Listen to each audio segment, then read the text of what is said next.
प्रेक्षक म्हणून नमस्कार। यावेळेला AHN न्यूजची टीम यशवंत स्टेडियम या ठिकाणी आपल्या न्याय हक्कासाठी एक मोठं आंदोलन उभारण्यात आलेलं आहे।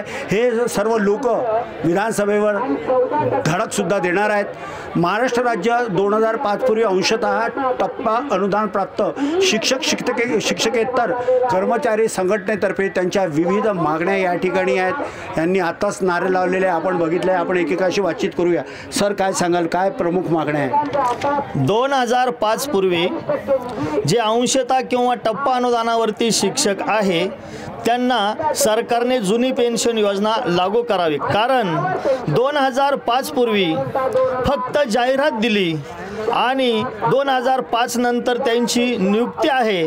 अशा सरकारी कर्मचाऱ्यांना शासनाने जुनी पेन्शन योजना लागू केली, परंतु आमचे हे जे शिक्षक बांधव आहे हे 2005 पूर्वी जवळजवळ 1994 ते 2000 पर्यंत नॉन ग्रँटवरती काम केलं। 2000 पासून तर 2003 पर्यंत सुद्धा विनाअनुदानित होते, परंतु 3ला कुठेतरी या सरकारने टप्पा अनुदान दिलं आणि हे टप्पा अनुदानावरती आणि विनाअनुदानावरती काम करणारे शिक्षकांचे 15 ते 20 वर्ष वाया गेले।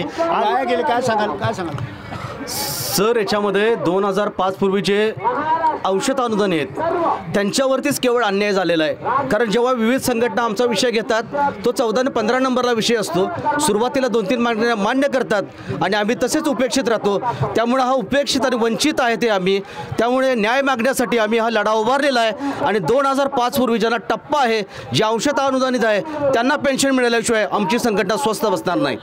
आपण म्हटलं जे मयत लोक झाले त्यांच्या वारसांना पेन्शन मिळाली। होय, आमच्या काही सहकारी शिक्षकांचे निधन झालेले आहे, ते स्वर्गवासी झालेले आहेत, त्यांचे कुटुंब वाऱ्यावर आहे, त्यांना कुठल्याही प्रकारची पेन्शन नाही। वास्तवतेत मागच्या अधिवेशनात तत्कालीन मुख्यमंत्री एकनाथरावजी शिंदे साहेबांनी 2005 पूर्वी टप्पा अनुदानावर असलेल्या कर्मचाऱ्यांना जुनी पेन्शन देण्यात यावी असं सभागृहाच्या पटलावर घेतलेलं आहे आणि त्यामुळेच ही संघटना निर्माण झाली आहे। असे असताना सुद्धा 2005 पूर्वी टप्पे अनुदान म्हणजेच अनुदानित, शासनाकडे पैसे नसल्यामुळे टप्प्याने अनुदान दिलं। टप्प्या अनुदानावर असणाऱ्या शिक्षकांना पेन्शन मिळालीच पाहिजे, कारण केवळ जाहिरात आणि अध्यादेश असणाऱ्या सरकारी कर्मचाऱ्यांना पेन्शन देताना शासन कुठल्याही प्रकारची समिती न नेमता जर आपल्या मागण्या पूर्ण नाही झाल्या तर आपल्या लोकांची समोरची रणनीती काय राहील? आमरण उपोषण आम्ही सरकारकडे शेवटपर्यंत मरेपर्यंत लढा देणार, मरेपर्यंत ही आमची संकल्पना नक्की झालेली आहे। कारण सभागृहाच्या पटलावर शासन आम्हाला मान्य करते, सभागृहाच्या पटलावर म्हणते की 2005 पूर्वी टप्प्यावर असणाऱ्या कर्मचाऱ्यांना ज्यांना 2010 पर्यंत अनुदान त्यांना द्यायला मान्य केलेलं असताना विचार करण्यात आलाय, समिती त्यासाठीच होती, मग त्यांना देऊन टाका ना जे न्याय आहेत। ही मागणी आहे आमची, ही यांची मागणी आहे। आता यांची ही जी मागणी आहे ही केव्हा आणि कधी पूर्ण होणार हे सुद्धा पाहणं गरजेचं आहे। यांच्या ज्या प्रमुख मागण्या आहेत त्या मागण्यामध्ये सरकारला हे सांगते आहे की मयत बांधवांच्या वारसदारांना तसंच सेवानिवृत्त शिक्षकेतर कर्मचाऱ्यांना तात्काळ जुनी पेन्शन योजनेचा लाभ देण्यात यावा।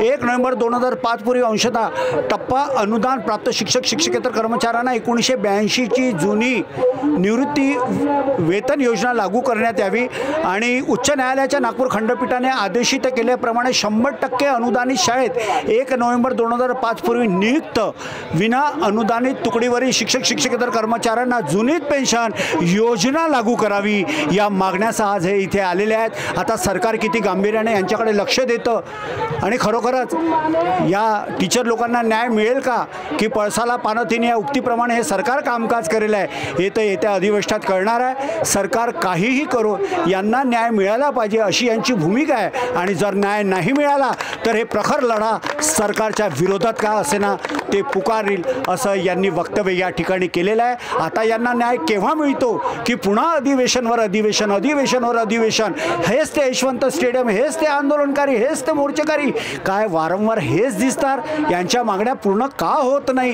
कुठे पाणी मुरतं हे आता संबंध महाराष्ट्राचा नागरिक विचारतो आहे। नागपूरच्या यशवंत स्टेडियम परिसरातून व्हिडिओ जर्नलिस्ट दिनेशसह संजय मिरे, AHN न्यूज नागपूर।